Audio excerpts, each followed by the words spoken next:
still waiting for somebody to put their foot down and say enough, call bullshit on their faux protestations about race. I know the protestations are not faux.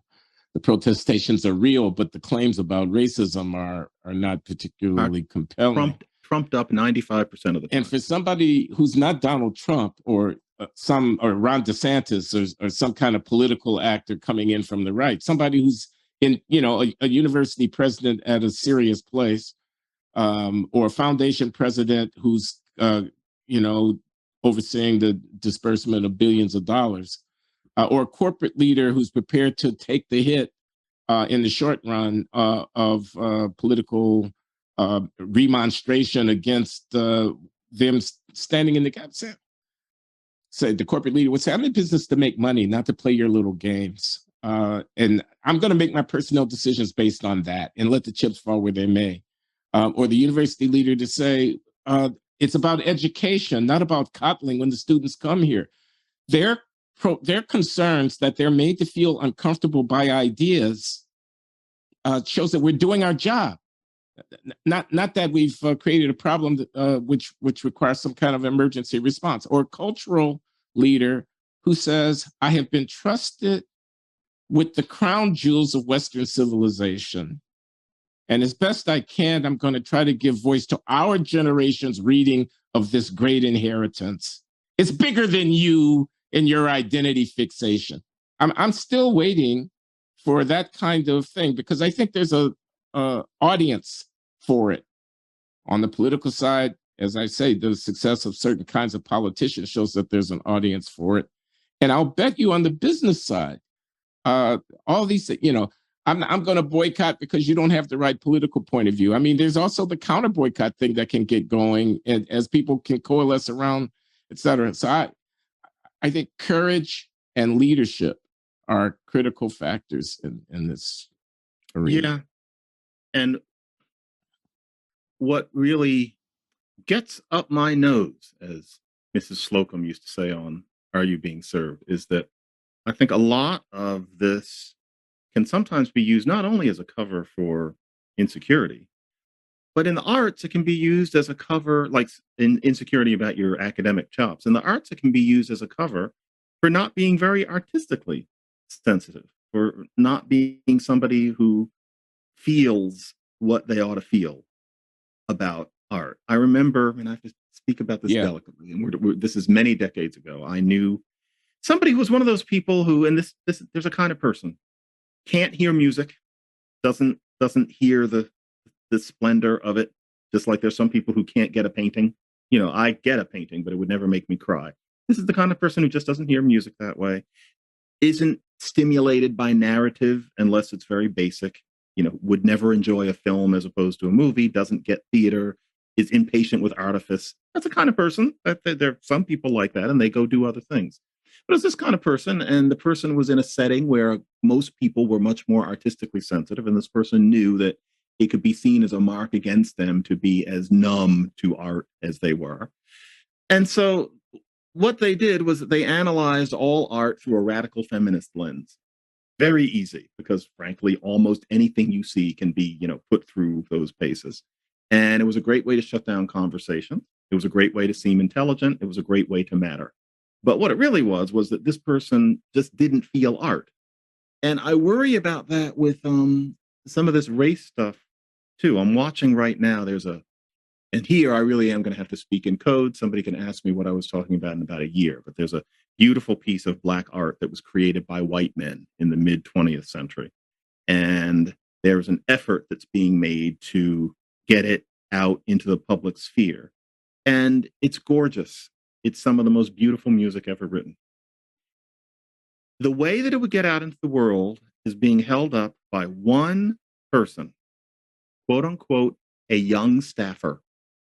Young staffer these days is often a euphemism for young Black person who works at the organization. Young staffer is uncomfortable with the property, and therefore this discomfort has delayed, and God, I hope, has not destroyed the chances of what would create a conduit for this piece of art. One Black in this case, woman, who was uncomfortable because the thing was written by old white guys. Now, if that's all you think of this, and this person has had occasion to sample the art, if you can't hear how splendid this work is, including racially authentic, then it just means you have bananas for ears. And yet we're going to let that person decide whether or not the world experiences this piece because anti-racism. Haven't you written about this piece? Haven't you written about this? We're not going to talk about it, but I'm Okay, beginning to want to move to Mars because this Okay. stuff is getting frightening. You know, of course I've written about it. This stuff is getting frightening to me. Okay, so you move from a academic setting where a student of color might not feel secure in their chops, and they substitute the stance of a grieved, injured party in protest for a mastery over the whatever the canon at hand requires, onto an arena of art where either the suppression of artistic achievement on behalf of politics, or the infusion of politics, which ruins and undermines the humanistic, the profundity of an artistic work because it becomes preachy and didactic and, you know, predictable and flat. You know, it reminds me of Baldwin's early essay, Everybody's Protest Novel, where he's complaining about the writing of Harriet Beecher Stowe, and Bigger Thomas's guy, Native Son, Richard Wright. Richard Wright. Yeah, Baldwin is saying, you know, a protest novel falls short of what great literature should require. You know, you're taking some steps in the right direction with the creation of these characters, but to really achieve, you know, Dostoevskian heights, you got to put down the ducky. You got to put down the cudgel. You got to let go of the banner that you're waving and delve deeper.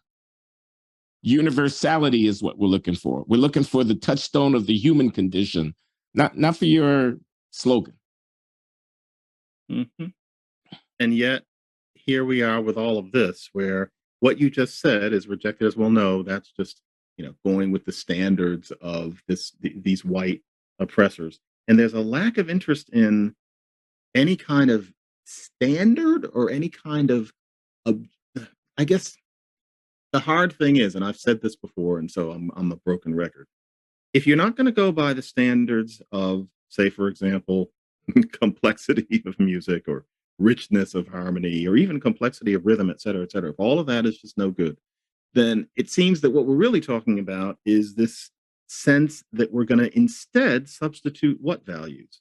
And the values seem to be a conception of Blackness that is about us as monkeys.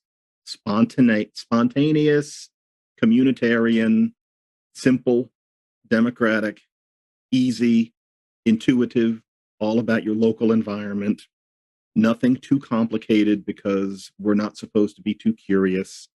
No, it's all easy. It all seems to me that to be all about soulful, you know, it's basically in touch. Yeah. the best thing about a Black person is the way Black people dance. That's what all that is about. And that's not a suitable replacement for what there was before. We've got to come together. And I think we already had in many ways. I think that the white hegemon is not what it was 50 years ago. But what these people want seems to be something childlike and primitive and unreflective. And they want to run the show. But what happens then is like what happened to The Life. Boy, I'm going to have a lot of people angry at me after this one. But then you get what happened to that musical. You know, and that wasn't as good as what usually happens at encores because it was based on preaching rather than art. It's not right. This is just not the way it's supposed to be.